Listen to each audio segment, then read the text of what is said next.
Love. Love in the good old-fashioned sense, which is today more and more rare. Love as an encounter. This is why in English and also in some other languages, not all, like French, you use the term fall. We fall in love. This is the eventual dimension. In what sense? Let's say you live a happy life. You are lucky, you have a job, you meet regularly with friends, you are not in love, you just make one-night stands, maybe here and there, you meet every evening with friends, you drink, you go to blah, blah. Then all of a sudden, in a totally contingent way, let's say you stumble on the street, somebody helps you to stand up, it's a young girl or boy, blah, blah, and of course, it's the love of your life. A totally contingent encounter, but the result can be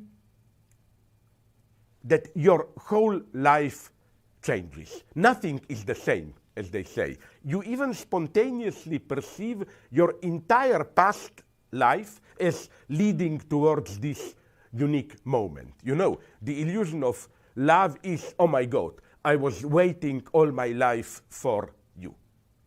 This, something like this would have been the love event. And I think it's getting more and more rare today. Many intelligent cultural critics noticed how we are almost returning to pre-romantic, pre-modern times when marriage or love connections were a matter of relatives, counselors, and so on. Your uncle, your aunt, they selected whom you will marry, and so on. Today, it's similar, only instead of all those old wise uncles and so on, it's dating agencies, marriage agencies, and so on and so on.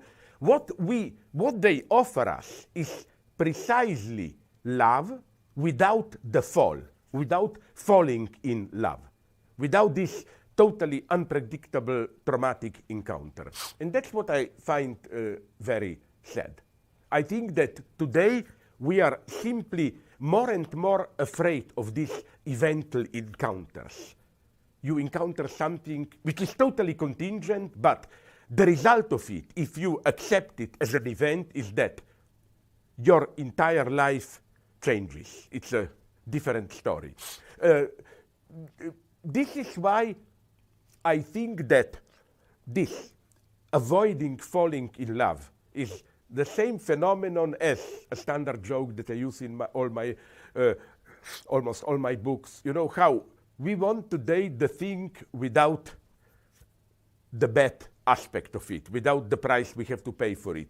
We want, I don't know, we want sugar without calories, so we have sweeteners. We want beer without alcohol. We want, and so on and so on.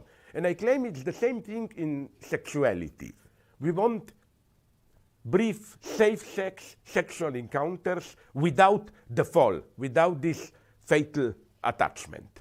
And I think this is the most sad thing here, that even what is slowly emerging as maybe the predominant ideology today, what I ironically refer to as Western Buddhism.